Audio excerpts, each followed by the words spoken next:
아멘.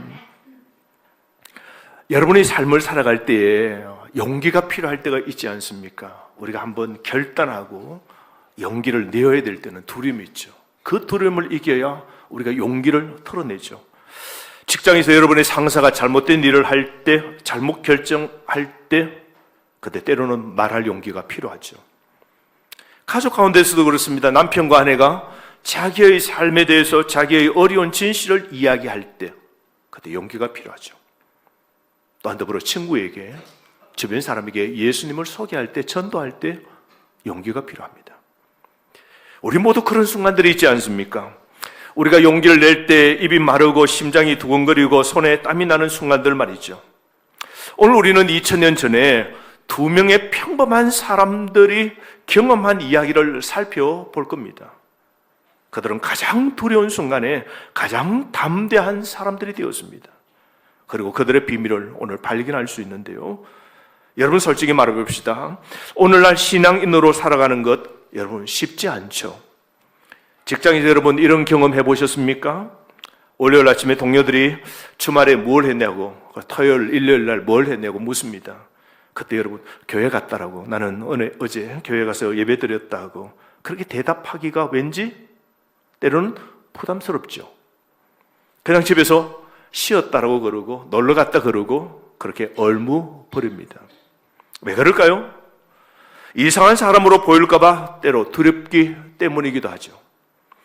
여러분의 그 SNS 프로필을 떠올려 보십시오. 여러분의 그 페이스북이나 그리고 카톡이나 그리고 인스타그램에 여러분의 그 사진들, 여러분의 그 올렸던 그런 내용들 한번 생각해 보십시오. 그런 곳에서 여러분이 나는 그리스도인입니다 라는 걸 드러내고 있습니까? 어쩌면 어떤 사람들은 주저합니다. 친구들이 내가 교회에 다니는 것 알면 등을 돌릴까 싶어 두렵습니다. 때로는 불필요한 논쟁이 일어날까 싶어서, 휘말릴까 싶어서 그렇게 하지 않습니다. 때로는 교회 다니는 게 세상 사람들이 보기에는 시대착오적인 사람으로 낙인 찍힐까 봐 그래서 우리는 조용하게 지냅니다. 세상에서 내가 교회 다니는 것 눈에 띄지 않으려고 그렇게 합니다. 가족 모임도 그렇지 않습니까? 여러분 신앙 없는 가족들이 이 추석날 또 명절날 새해 때 모이기도 합니다. 가족의 모임이 있을 때 누군가 교회나 기독교에 대해서 비판합니다. 그때 여러분들은 어떻게 합니까? 때로는 그냥 그 자리에서 그냥 침묵하기나 때로는 웃으면서 넘어갑니다. 때로는 화제를 바꿔보려고 그럽니다. 그런데 여러분 문제의 핵심은 이것입니다. 우리는 거절당하는 것을 두려워합니다.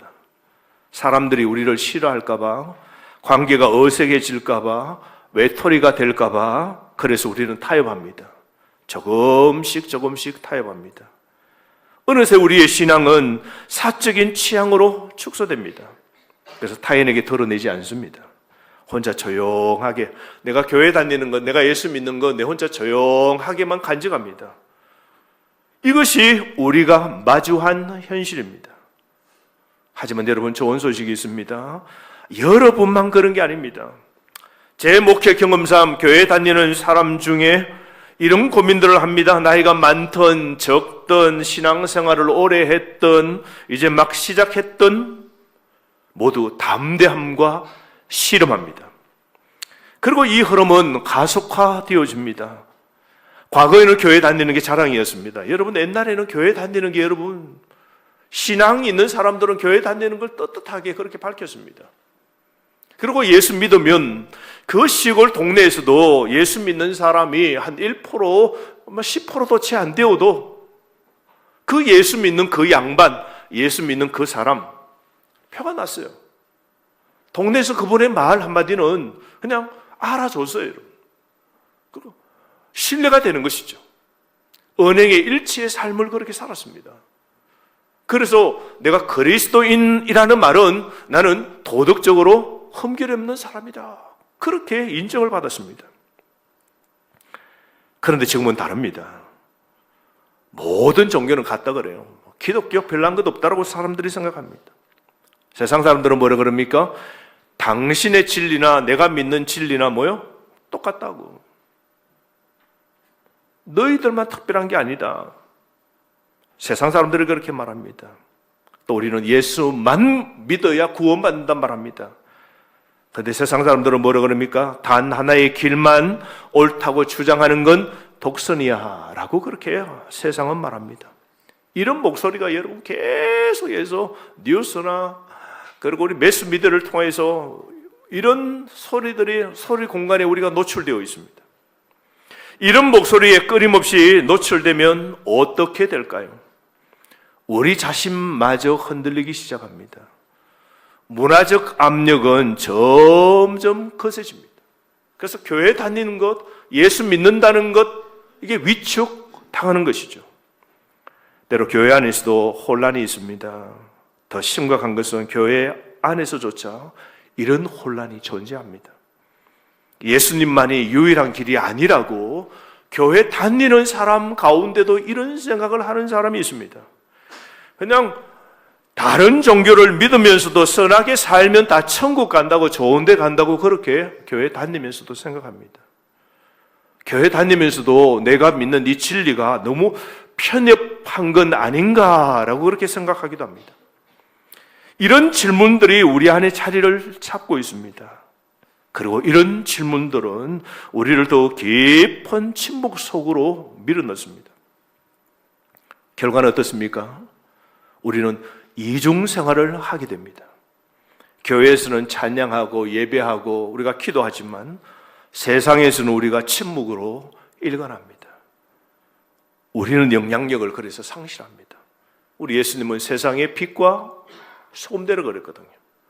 교회에서 반짝반짝 빛나는 것 말고 세상에서도 반짝반짝 빛나고 세상에서도 남은 다 썩고 문드러지고 악취가 나도 예수 믿는 사람은 세상에서 방부하고 썩지 않고 피나지 않기를 예수님이 우리에게 그렇게 살라고 하셨습니다. 그런데 이 예수님의 명령을 우리는 다 망각합니다. 그리고 무엇보다 우리는 기쁨을 다 잃어버립니다. 우리가 경험한 가장 위대한 선물, 예수 그리스도를 세상에 그래서 나누지 못하는 겁니다. 자, 이제 오늘 이 본문 사도행전 4장의 말씀으로 가봅시다. 이 이야기는 정말 놀랍습니다.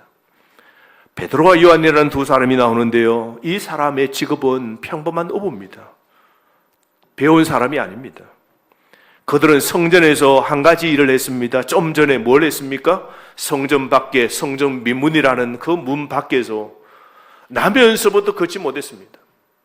안전뱅이였습니다. 한 번도 걸어본 적이 없어요. 그러니까 걸을 수 있는 근육이 이미 다 말라버렸어요. 찬양할 공간 들어오지 못하고 예배할 곳에서 예배하지 못하고 찬양과 예배 밖에 있었습니다. 하나님의 임재 밖에 있었습니다. 모든 사람이 그를 멸시했습니다. 그 사람 개인 자신은 인생은 정말 바닥이었습니다. 소망이 하나도 없었습니다. 그저 하루 풀칠하고 사는 게 전부였습니다. 그런데 나면서부터 걷지 못했던 그 사람을 베드로와 요한이 그를 예수의 이름으로 고쳤죠. 그런데 이게 문제가 되었습니다. 종교 지도자들이 화가 난 겁니다. 예수가 누굽니까? 예수를 십자가에 못 박은 사람이 누굽니까? 종교 지도자들입니다. 그런데 십자가에 못 박아 죽였던 그 예수가 살아났다 그러고 그 살아난 예수를 통하여 믿는 그 제자를 통하여 놀라운, 사람이 할 수 없고 의사가 할 수 없는 놀라운 일을 해버렸잖아요. 인생이 문드러지고 망가지고 소망이 없는 한 사람이 그냥 벌떡 일어나게 되었잖아요. 예배하는 사람, 찬양하는 사람으로 바뀌어지게 되었잖아요. 그래서 예수의 이름, 부활했다는 이런 이름을 자랑하는 것이 예수를 죽였던 이들에게는 큰 부담이었습니다. 그래서 불러놓고 이렇게 말합니다. 누가 너에게 이런 일을 하라고 그랬냐고, 무슨 근한으로 이런 짓을 하냐고 그렇게 엄포를 놓습니다. 그리고 베드로와 요한을 딱 잡아서 체포하고 감옥에 가두어 버립니다. 그리고 다음 날 되면 감옥에서 풀어서, 그리고 상상해 보십시오. 대제사장, 산헤드린, 공회원의 70명들, 종교 지도자들이 가득 차 있는 그 방에 베드로와 요한을 딱 불러놓습니다. 모든 권력이 그 방 안에 있습니다. 여러분, 잠깐 여기서 우리가 짚고 넘어가야 될 것이 있는데요, 베드로 이 사람, 예전에 어떤 사람이었습니까? 예수님이 잡히시던 그날 밤에 계집종 하나가 베드로를 보고 말합니다. 너도 저 예수랑 같이 다녔던 사람이지? 아니야, 나는 아니라고 그럽니다. 나는 그 사람 몰라 그랬죠. 한 번이 아닙니다. 몇 번 부인했습니까? 3번 부인했습니다. 나는 모른다고. 마지막에는 저주하고 모른다고 맹세까지 했습니다. 베드로는요, 정말 비겁쟁이였습니다. 그런데 지금 사도행전 4장의 이 베드로 보십시오. 완전히 다른 사람입니다. 권력자들 70여 명과 그 다음에 권력이 있는 모든 사람이 가득 있는 그 앞에서 그는 걷지 못한 자가 걷게 된 이유를 뭐라고 그럽니까? 10절 말씀 보십시오. 10절 이렇게 말합니다.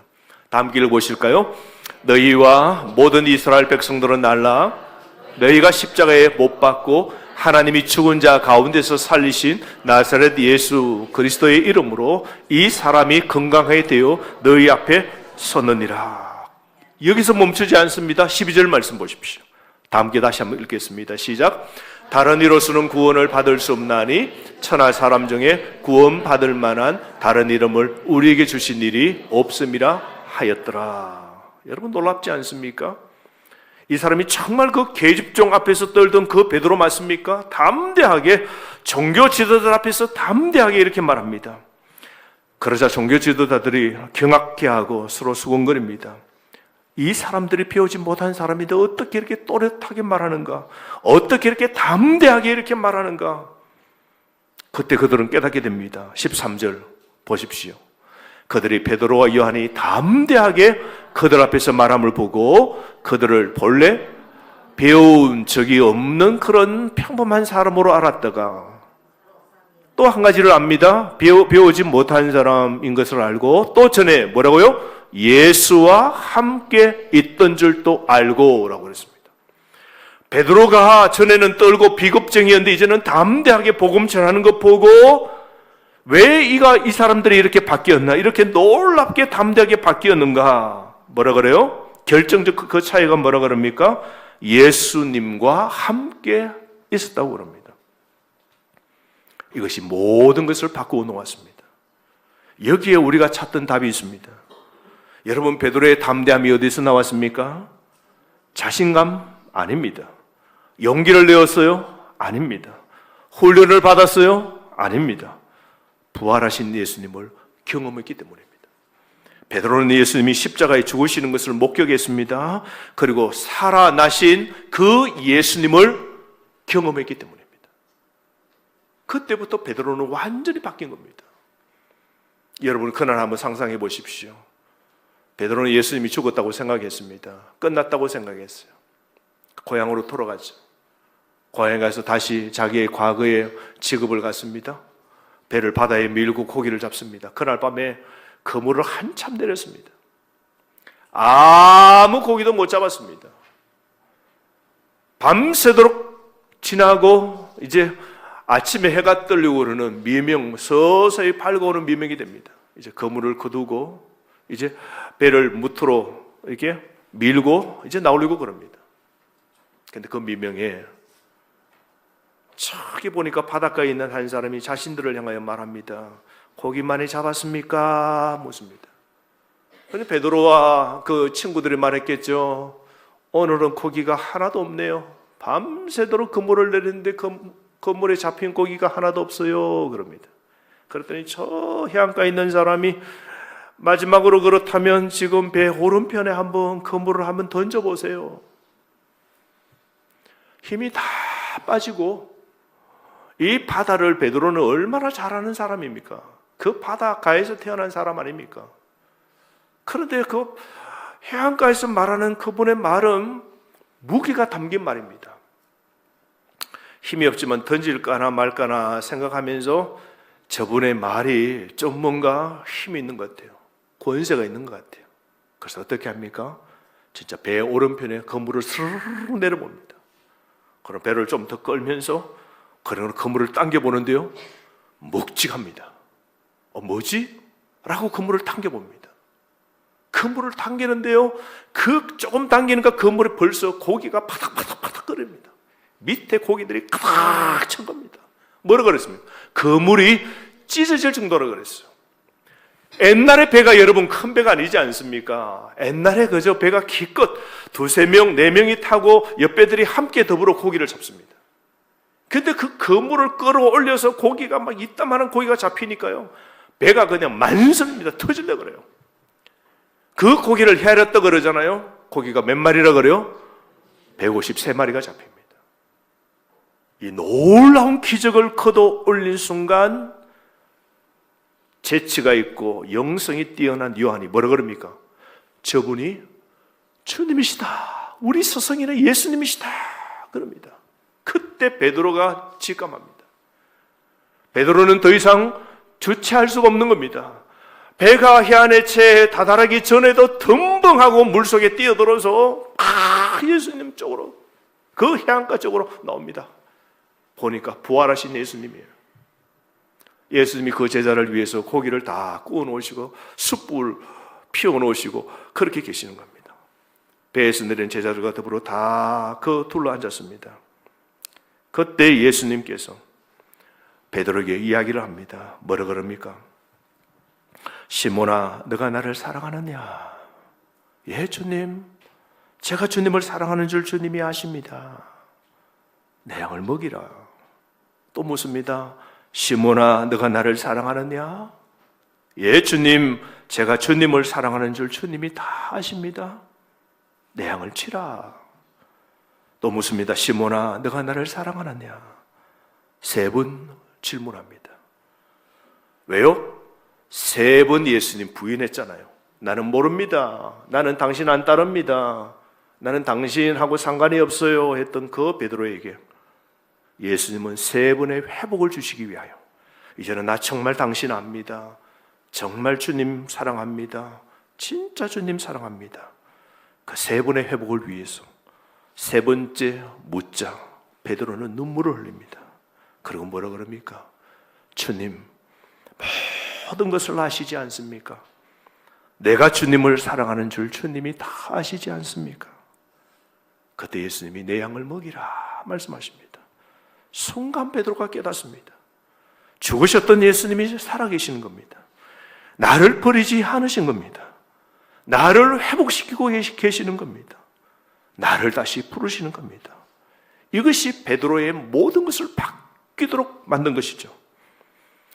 산에 들인 그 공회의 자리로 돌아가 봅시다. 지도자들이 속삭입니다. 담대하게 예수 그리스도의 이름을 외치는 그들을 향하여 저들을 어떻게 하면 좋겠냐고. 걷지 못하는 자가 나와서 저기 서 있으니 저 2 사람이 행한 일이 틀림없는 사실이고 이 일을 어떻게 하면 좋으냐고. 저대로 둘 수도 없고. 그때 대제사장이 이렇습니다. 그의 그림자가 베드로에게 드리워집니다. 손가락으로 베드로를 쫙 가리킵니다. 그리고 말을 합니다. 음포를 놓죠. 다시는 예수의 이름으로 말하지 마. 음포를 놓습니다. 그 목소리는 여러분 얼마나 무게가 실린 목소리입니까? 그 말에는 무엇이 담겨 있습니까? 불순종하면 너 어떻게 되는지 알지? 너 가족들 생각해서 밖에 나가서 나사렛 예수의 이름 한 번만 더 외치면 너 알지?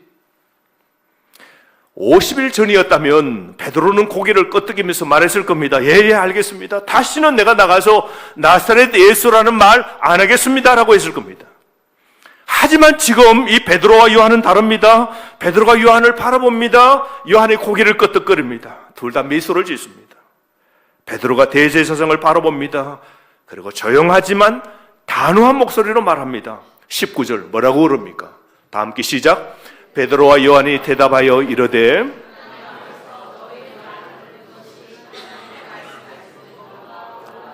판단하라. 베드로가 계속 말합니다. 이번에는 더 큰 목소리로 더 확신에 차서 마치 선포하듯이. 그리고 이렇게 선포합니다. 20절 시작. 우리는 보고 들은 것을 말하지 아니할 수 없다 하니. 여러분 이 말을 천천히 한번 생각해 보십시오. 말하지 않을 수가 없습니다. 폐가 공기에서 폐가 우리 코 밖으로 나오듯이, 해가 동쪽에서 나오듯이, 샘물이 솟아나듯이 말하지 않고는 견딜 수 없다라고 이 베드로와 요한이 고백하는 겁니다. 그런데 여러분 이것을 기억하십시오. 예수님만이 유일한 길이라고 말하는 것, 나사렛 예수 그리스도의 능력으로 걷지 못한 자가 걷게 되었다는 이 사실을 말하지 아니할 수 없다는 것, 예수님만이 구원자라고, 예수님만이 걷지 못한 자를 걷게 한다고, 예수님만이 인생의 문제를 해결한다고, 여러분 이렇게 말하는 것, 이게 독선이 아닙니다. 이것은 사랑의 표현이죠. 여러분 한번 생각해 보십시다. 여러분의 가족 가운데 누가 암에 걸렸다 합시다. 근데 병원에서 조사했더니 암말기예요. 의사가 이렇게 말합니다. 3개월밖에 살지 못합니다. 말합니다. 근데 의사가 판독을 그걸 쭉 다시 하면서, 그런데 말이죠, 유일하게 한 가지 방법이 있습니다. 제가 아는 약 하나가 있는데요, 근래 나온 여러 약 중에 한 가지 약인데요, 그 약 쓰면 당신의 가족 이분 이 암 치료됩니다. 해결됩니다. 다른 방법은 없고요, 유일하게 한 가지 방법, 그 약을 처방 제가 할 테니까 그 약을 먹으면 이 암 낫습니다. 그렇게 말할 때 여러분이 그 의사 보고 이렇게 말합니까? 의사 선생님, 그렇게 독단적으로 그렇게 말하세요. 여러 가지 다른 방법도 사용해야 되지 않습니까? 이 약도 먹어보고 저 약도 먹어보고 해야 되지 않겠습니까? 어떻게 당신은 그렇게 독선적으로 그렇게 말하십니까? 왜 하나만 그렇게 고집하세요? 라고 우리가 말할 수 있겠습니까? 그렇게 말하는 확신에 찬 그 의사의 말에 우리는 그저 감사하고, 그저 의사 선생님 감사합니다. 당신이 똑똑하고 당신의 그 탁월한 의술로 내 가족을 살릴 수 있게 되었네요. 의사 선생님 부탁합니다. 이런 그 처방으로 낫게 해주십시오. 다 맡기겠습니다. 감사합니다, 의사 선생님. 우리가 그렇게 말하지 않겠습니까? 이제 여러분 더 큰 그림을 한번 상상해 보십시오. 우리 모두 다는 영적인 병이 있습니다. 그 영적인 병은 죄입니다. 우리 인간은 태어나면서 살아있는 동안 다 죄를 짓습니다. 죄의 결과는 그래서 뭐라 그럽니까? 사망, 죽음입니다. 그래서 우리 인간은 다 죽고요, 죄 때문에 마음이 죽고요, 죄를 지으면요 우리 마음속에 이게요 죄책감과 부담과 절망과 수치와 회한이 막 밀려오는 겁니다. 인간은 죄의 문제를 해결할 수 없어요. 무너지면 우리 인간은 끝입니다. 그래서 우리 인생은요, 기쁘다가도 죄로 한번 실패하는 순간 우리는 뭐요? 인생이 바닥이 되는 겁니다. 죄의 결과로 우리는 병도 얻었지 않습니까? 에덴 동산에 쫓겨나는 순간 인간은 가시덤불 속에 살고, 인간은 노동을 해야 살고 고통을 해야 조금 거두는 소출로 인하여 살게 되었습니다. 그런데 여러분, 의사이신 예수님이 그래서 이 땅에 오신 겁니다. 십자가라는 수술대 위에 예수님이 누이시고 우리 병을 대신 짊어지셨습니다. 그리고 우리의, 저와 여러분의 모든 죄를, 그 영적인 병을 주님이 다 짊어지시고 십자가에서 돌아가셨습니다. 그러나 그 주님은 3일 만에 다시 살아나셨습니다. 그리고 그 예수님이 말씀하셨죠. 내가 곧 길이요 진리요 생명이다 그랬습니다. 그리고 뭐라 그랬습니까? 나로 말미암지 않고는 내게로 올 자가 없다 그랬어요. 주님 이름 아니고서는 구원받을 자가 없다라고 그랬습니다. 여러분, 이게 독선입니까? 아닙니다. 이게 우리 죄인 인류 모든 사람에 대한 유일한 치료법입니다. 그래서 베드로가 사내들인 앞에서 외친 이유가 무엇입니까? 12절, 다른 이로서는 구원받을 수 없다고 그랬어요. 여러분, 우리 인간은, 여러분의 문제는 예수 그리스도 외에는 문제가 해결되지 않습니다. 믿으시면 아멘.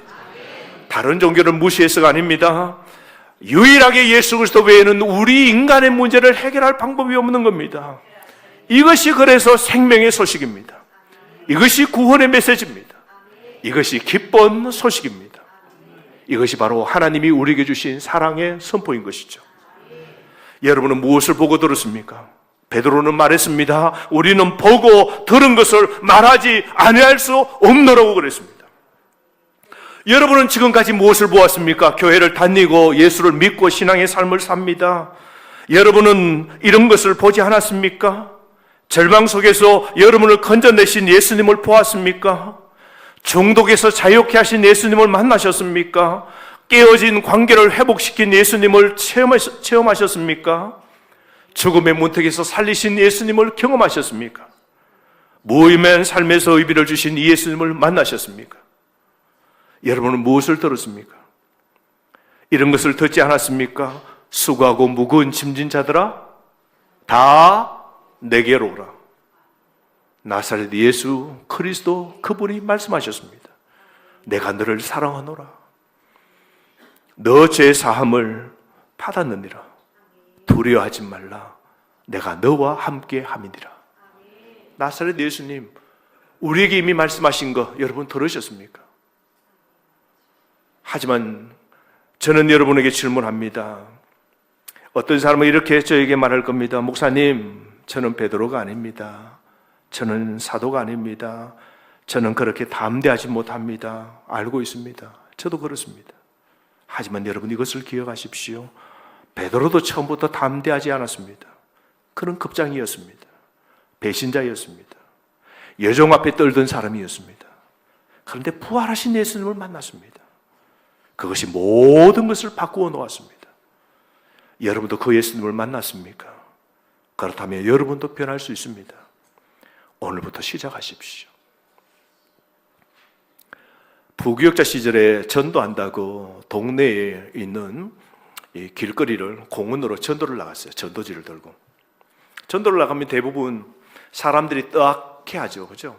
가서 슬쩍 가서 앉아, 옆에 앉아서 이렇게 사탕이나 준비한 선물을 이렇게 주고 휴지를 주면서 이제 복음을 전합니다. 그러면 대부분 다가 반발합니다. 그러고는 막 놓고 가세요. 그럽니다. 선물 놓고 가세요. 그러면 딱 거부하죠. 그러면 그 옆에로 내려놓고 예수 믿으세요. 그렇게 합니다. 근데 한 번은 그 공원에 가서 복음을 딱 전하려고 그러는데요. 연세가 좀 더 섰어요. 연세가 좀 드신 분이 거기 앉아 계시는 거예요. 가서 복음 전하려고 예수 믿으세요 라고 하니까 그분이 나 예수 믿어요 그러면서 너무 반갑다고 예수 믿는 사람 전도해요. 그래서 한번 앉으라 그래요. 저보고 앉으라 그래요. 제가 목사인데 이제 모르시니까 앉으라 그래요. 그러더니 어떻게 이렇게 복음 전하고 전도하냐고. 나도 예수 믿다고. 나 예수 믿고 너무 좋다고. 내가 긴 세월 동안 예수 안 믿고 살았는데 병원에 입원하면서 사랑하는 딸이 자기에게 아버지 예수 믿어야 된다고, 오빠 예수 믿어야 된다고 그렇게 하면서 병원에서 한 2달을 있는 동안에, 큰 수술을 하고 병원에 있는 동안에 딸 가족들이, 주변에 있는 친척들이 자기에게 이제 복음을 전하고 막 그래요. 그러면서 그 2달 사이에 예수를 믿게 된 거예요. 그런데 이 예수님을 만나고 자기가 얼마나 기쁜지, 그러면서 자기에게 이게 내 수술한 거 보라면서 이 옷을 딱 벗어가지고 배에 이렇게 수술한 자국을 보라고. 내가 거의 죽을 뻔했는데 나를 위해서 온 가족이 메어 달려서 살려달라고 기도해주고 그 덕분에 내가 살게 된 거 깨닫고 보니까 하나님이 살려주셨다고. 나는 그래서 나를 살려주신 분이 하나님이라고. 진짜라고. 나 의사가 아니고 나는 하나님이 내 인생을 살려주셨다고. 그래서 나는 옛날처럼 살지 않을 거라고. 나는 완전 달라졌고, 지금 또 병원에서 잠시 지금 나와 공원에 앉아 있는데 내가 다시 병원에 지금 그 입원실에 지금 들어가야 되는데 만나는 사람마다 복음 전한다고. 그게 나의 기쁨이라고. 나는 복음 안 전하면 나는 미칠 거라고. 나는 예수 복음 전하는 게 나는 가장 기쁜 일이라고. 누가 내 입을 틀어막을 수 없다라고. 그렇게 고백하는 거예요. 예수님을 만난 사람은요, 보고 듣고 예수님을 경험한 사람은 예수님을 말하지 아니할 수가 없는 것이죠. 저는 우리에게 말씀 전하게 모든 성도 여러분들이 그런 분 되시기를 바랍니다. 오늘부터 여러분 시작하십시오. 예수 그리스도를 증언하는 여러분 되시기를 바랍니다. 월요일 아침에 여러분이 혹시 사무실 책상 위에 커피를 딱 놓을 때 동료가 말하죠. 지난 주말 토요일 일요일 뭐 했냐고 물을 때 여러분은 교회 갔다고, 예배 드렸다고, 찬양대에서 찬양했다고, 너무 좋았다고, 행복했다고, 우리 말씀 전하는 게, 나는 말씀 전하는 게 다닌데 너무 좋았다고, 그렇게 여러분 심호흡 한번 하고 말씀하십시오. 교회 갔다 왔다고, 정말 은혜로웠다고 말씀하십시오. 떨릴 것입니다. 괜찮습니다. 베드로도 처음에는 떨었습니다. 화요일날 점심때가 되면 식당에서 여러분 밥을 받고 여러분 밥을 드실 때 고개를 좀 숙이고 그 다음에 감사 기도를 하시고 그렇게 밥을 드십시오. 누가 볼까봐 두렵습니까? 괜찮습니다. 하나님이 보고 계십니다. 수요일날 여러분의 SNS를 여는 겁니다. 그리고 그 속에 예수 그리스도 나는 예수님을 따르는 사람입니다 라는 글도 올리고 예배도 드리고 교회 모습도 올리고 그렇게 하십시오. 그러려고 할 때 여러분 심장이 두근거릴 겁니다. 괜찮습니다. 천국이 기뻐할 겁니다. 목요일 아침에 여러분이 혹시 출근길에 지하철을 타거나 버스를 탈 때 여러분의 그 휴대폰을 열고 성경의 앱을 열고 아침에 성경도 읽고 할 때 확대하고 좀 크게 그렇게 하십시오. 그렇게 해서 여러분들 이 예수 그리스도 믿는 걸 털어내십시오. 부끄럽습니까? 괜찮습니다. 부끄러움은 용기의 시작입니다. 금요일날 저녁이 되면 친구들과 함께 모임을 가질 수가 있습니다. 그러면 술잔이 오갈 수 있습니다. 그때 술잔 대신 여러분은 주스를 드시기 바랍니다. 그때 사람이 무슨 재미로 사냐고 물을 때 나는 너무 기쁘다고 말하세요. 무슨 그렇게 기쁨이 있냐고 물을 때 여러분은 말하십시오. 예수 믿어서 기쁘다고 말하십시오. 어색한 침묵이 흐를 겁니다. 괜찮습니다. 그 침묵이 거룩한 씨앗이 될 겁니다. 여러분 오늘 우리가 본 베드로 그는 특별한 사람이 아니었습니다. 그는 우리와 똑같은 사람이었습니다. 두려움이 많고 실수가 많고 실패가 많은 사람이었습니다. 하지만 부활하신 예수님을 만난 사람이었습니다. 우리도 보고 들은 것을 말하지 아니할 수 없습니다 라고 고백했던 그 베드로처럼 여러분도 예수님을 고백하는 여러분 되시기를 바랍니다. 지금도 살아계신 예수님을 만났다면 침묵하지 마십시오. 세상이 뭐라든 문화가 뭐라든 친구가 뭐라든 여러분 말하십시오. 왜냐하면 독선이 아니라 사랑이고 이것이 고집이 아니라 구원이고 이것이 배타가 아니라 생명의 소식이기 때문입니다. 오늘 이 자리에서 여러분 결단하십시오. 더 이상 침묵하지 않겠다고, 더 이상 숨지 않겠다고, 더 이상 부끄러워하지 않겠다고 적은 것부터 시작하십시오. 한 사람에게 한마디로 한 번의 용기로. 그러면 하나님께서 그 작은 용기를 사용하실 겁니다. 베드로처럼 우리도 변해야 됩니다.